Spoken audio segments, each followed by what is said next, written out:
Silicon एक अर्धचालक है जिसकी खोज एक स्वीडिश रसायन शास्त्री ने सिलिका फ्लास्क में निहित पोटेशियम चिप्स को गर्म करके और शेष सभी उत्पादों को ध्यानपूर्वक धोने के पश्चात की थी। आज की व्यावहारिक दुनिया में हम सिलिकॉन का उत्पादन करने के लिए रेत को कार्बन के साथ 2500 डिग्री सेल्सियस तक गर्म करते हैं। अब क्या आप सिलिकॉन के रासायनिक संगठन का अनुमान लगा सकते हैं? आइए अर्धचालकों के रासायनिक संगठन के आधार पर उनके वर्गीकरण के बारे में जानें।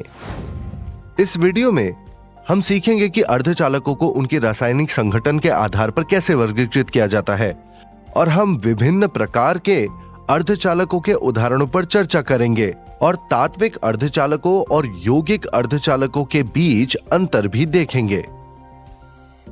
हम सभी ने प्रकाश उत्सर्जक डायोड, माइक्रो प्रोसेसर और मुद्रित परिपथ बोर्ड देखे हैं जिनका इस्तेमाल होता है आधुनिक लैपटॉप और मोबाइल फोन में। लैपटॉप और मोबाइल फोन में उपयोग किए जाने वाले ये सभी परिपथ अवयव अर्धचालकों से बने होते हैं और नियंत्रित तरीके से विद्युत का संचालन करते हैं।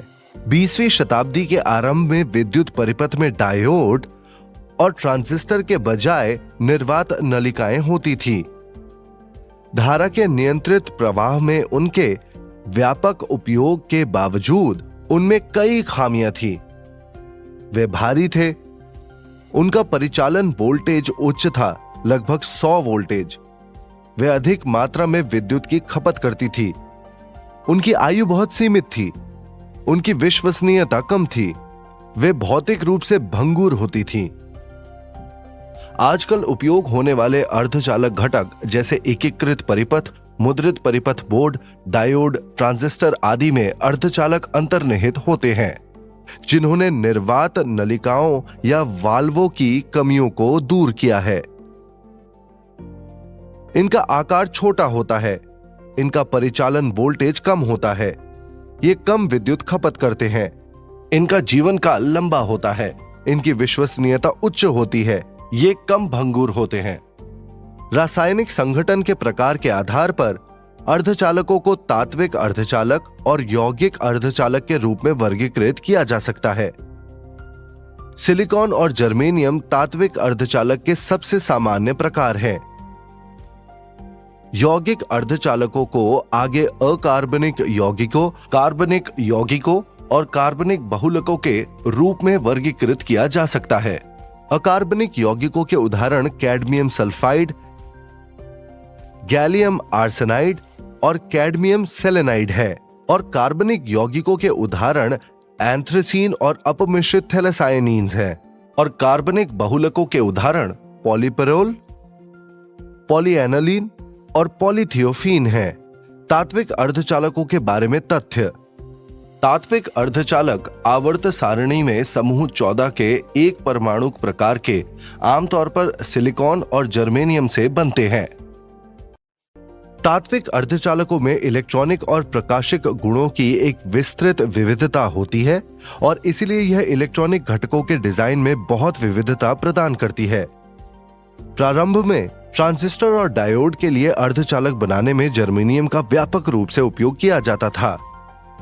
सिलिकॉन ने जर्मेनियम की जगह ले ली अपनी उच्च बैंड अंतराल ऊर्जा, कम लागत और सिलिकॉन डाइऑक्साइड में आसानी से ऑक्सीकृत होने की क्षमता के कारण। इसलिए सिलिकॉन का उपयोग अब अधिकांश दिष्टकारी, ट्रांजिस्टर और एकीकृत परिपथ के लिए किया जाता है। तात्विक अर्धचालक को नैज अर्धचालक भी कहा जाता है। नैज अर्धचालक शुद्ध अर्धचालक होते हैं। एक नैज अर्धचालक में 0 केल्विन पर कोई चालकता नहीं होती है। ये 300 केल्विन पर कुचालक होते हैं। एक नैज अर्धचालक की चालकता मुक्त इलेक्ट्रॉनों और होलों की गति के कारण होती है। इसलिए कुल विद्युत धारा I = IE + IH। अकार्बनिक यौगिक अर्धचालक समूह 14 के 2 तत्वों जैसे सिलिकॉन, जर्मेनियम से बनते हैं। यह समूह 13 से 15 तत्व जैसे aluminium phosphide, aluminium arsenide, phosphide, gallium और इंडियम के आर्सेनाइड, या समूह 12 से 16 तत्व जैसे सल्फाइड, सेलेनाइड, जिंक और कैडमियम के टेलुराइड। एल्यूमिनियम गैलियम आर्सेनाइड और गैलियम आर्सेनिक फॉस्फाइड जैसे 3 तत्वों से भी बने हो सकते हैं। ये इंडियम, गैलियम, आर्सेनिक, फॉस्फाइड जैसे 4 तत्वों से भी बने हो सकते हैं। हमने पहले ही अध्ययन किया है कि सिलिकॉन और जर्मेनियम जैसे तात्विक अर्धचालकों का उपयोग दिष्टकारी, ट्रांजिस्टर और विकिरण संसूचक में किया जाता है। विभिन्न रंगीन एलईडी में गैलियम नाइट्राइड, गैलियम फॉस्फाइड और गैलियम आर्सेनाइड जैसे अकार्बनिक यौगिकों का उपयोग किया जाता है। जिंक सल्फाइड का उपयोग टीवी स्क्रीन के निर्माण में किया जाता है। कार्बनिक यौगिक अर्धचालक कार्बन, हाइड्रोजन और ऑक्सीजन से बने अणु होते हैं। कार्बनिक बहुलकों में कार्बन, हाइड्रोजन और ऑक्सीजन की एक लंबी श्रृंखला होती है। एंथ्रासीन एक बहुचक्रीय एरोमेटिक हाइड्रोकार्बन है जिसका सूत्र C14H10 है और इसका उपयोग लाल रंजक एलिजरीन, कीटनाशक आदि के कृत्रिम उत्पादन में किया जाता है। कार्बनिक बहुलक अर्धचालक इनमें विशेष महत्व रखते हैं, जैसे OLEDs का बढ़ता क्षेत्र, computer, palm tops, mobile phone और टीवी सेट के लिए डिस्प्ले के विकास, क्षेत्र प्रभाव ट्रांजिस्टर FETs, प्लास्टिक सौर सेल आदि। सारांश: रासायनिक संगठन के प्रकार के आधार पर अर्धचालकों को तात्विक अर्धचालक और यौगिक अर्धचालक के रूप में वर्गीकृत किया जा सकता है।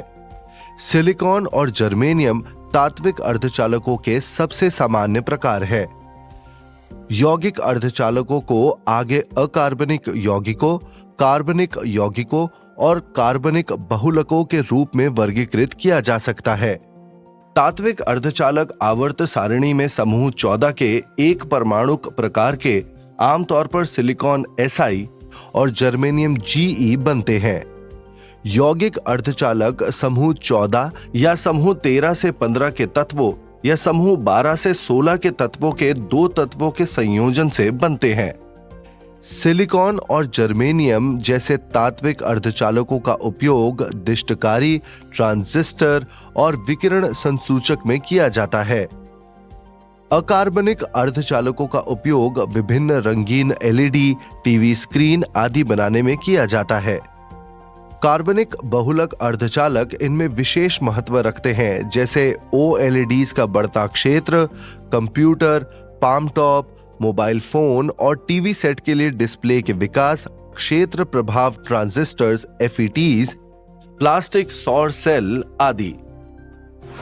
सिलिकॉन चिप बनाने में अत्यधिक नियंत्रणीय प्रक्रियाओं जैसे परमाणु परत निक्षेपण का उपयोग किया जाता है।